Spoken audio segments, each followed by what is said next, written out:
It seems like good weather for vlog driving. Let's see how it goes. I won't be looking at the camera because my husband will kill me if I die.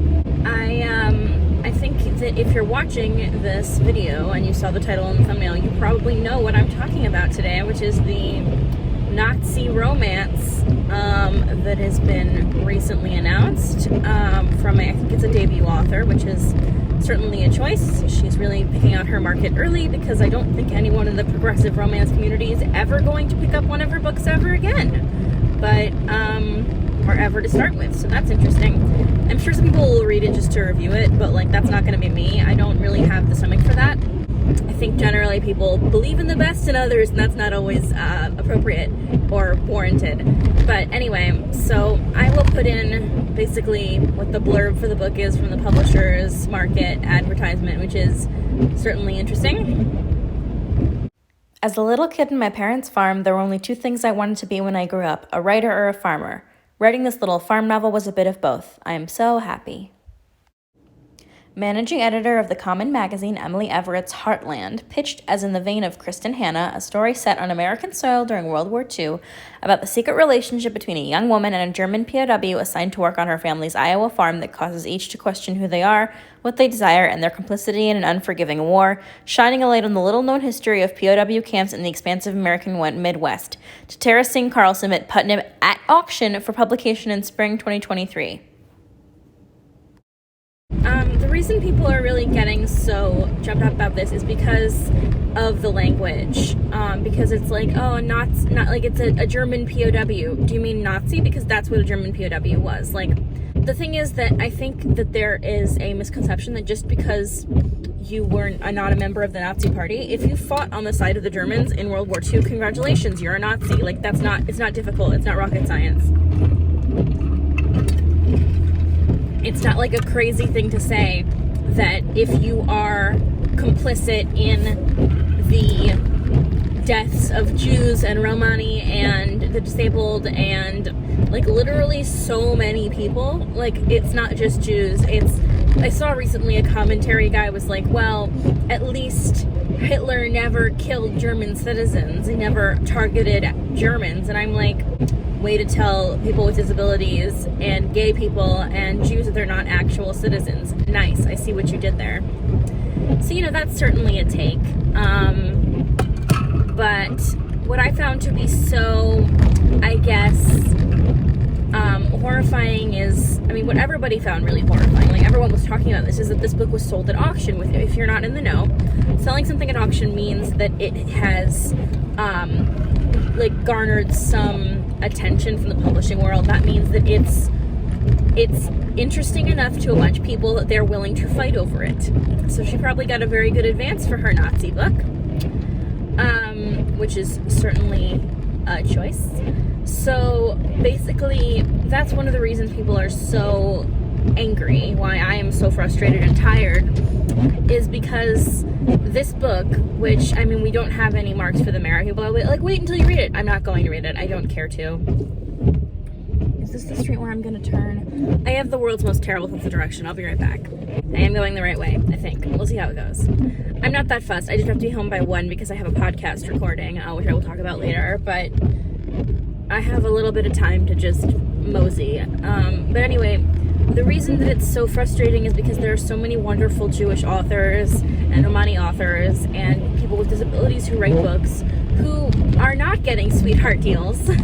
I suppose because their books aren't like as romantic as a Nazi getting redeemed by the love of a white woman. I guess that's too sweet. That's too lovely. But I think this is kind of a pattern that a lot of us have seen in the publishing world that follows, the people are very interested in seeing villains get redeemed, and a lot of villains in, other media are coded as Nazis, but it is particularly,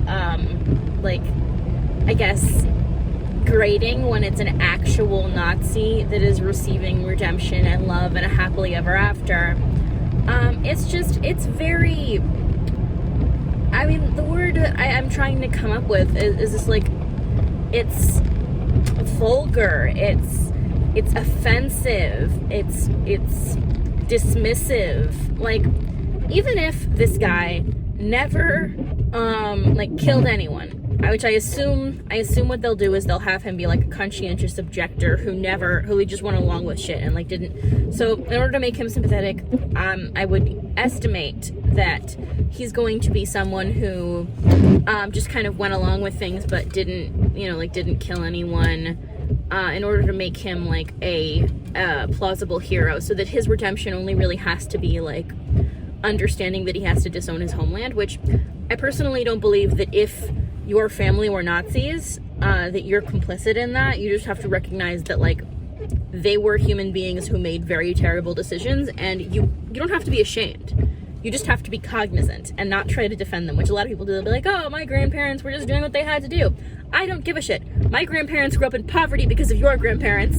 Like, not all of them, but like, people don't think about not just the Jews who were murdered, but like one of the consequences of the Holocaust was that so many Jews lost their money, lost their security. I mean, most Jewish people are not wealthy, and most Jewish people over time have not been wealthy. It's one of those very common, very disgusting tropes that like Jews are all wealthy and enriching themselves off of other people, like parasites. But we're not. We're just regular folks trying to get along. And a lot of the times when Jews have been exiled from various countries, therefore they can't sell their houses for the amount of money they're worth. They can't sell their livestock. They can't, sometimes they can only leave with what's on their backs. So not only did Germans loot and pillage Jewish households, they kind of sent all Jews who they were exiled into reduced circumstances. Not even just like hiding, but like just loss of family heirlooms and it's impossible to calculate the damage. And there are some like, I think Germany pays reparations to Jewish Holocaust survivors, but not to families, and not to I assume the people who have I've never gotten any money from the Holocaust. I've been paid to speak before about religious discrimination, or about how the U.S. is a Christian country, but I have never received reparations of any kind. I've never gotten like a Jew scholarship. My Soros money must be in the mail. But basically, Jewish people have been disadvantaged for literally 2,000 years by being forced to kind of leap from place to place for our own fucking safety. And some fucking white bitch with, well, that's a little extreme, some Midwestern farm-raised bitch has decided that her Nazi romance novel is worth something, and agents and editors have decided that this thing is more important.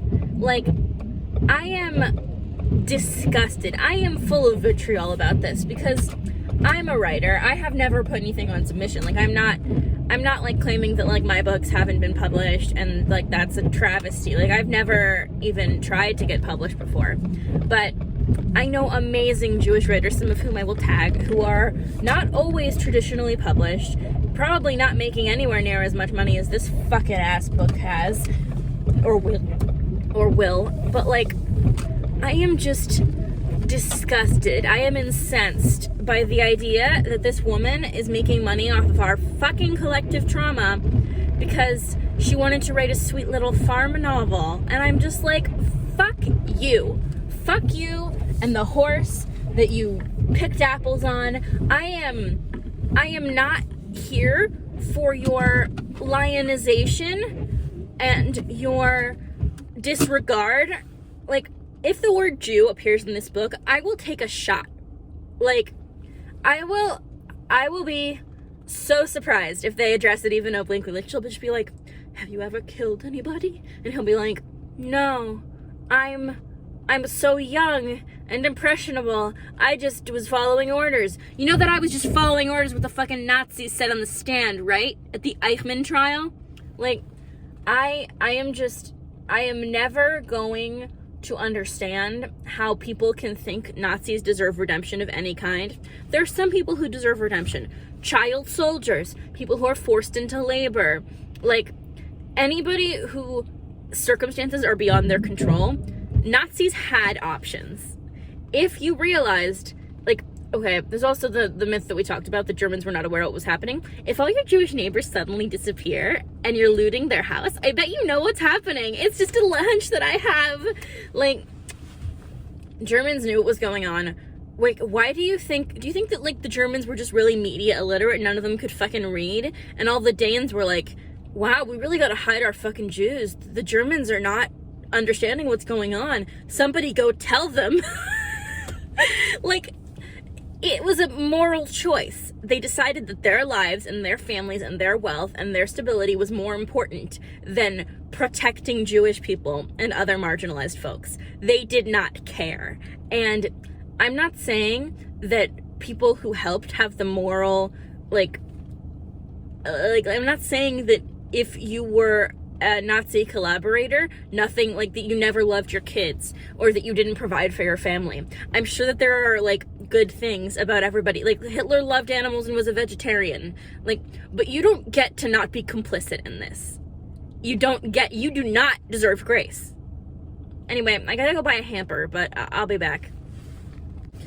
Hey, welcome back. So I went to the Bed Bath & Beyond. I didn't get everything I needed, but I did get a snack because I think I'm just at this point raging and I need some carbs to make me feel a little better.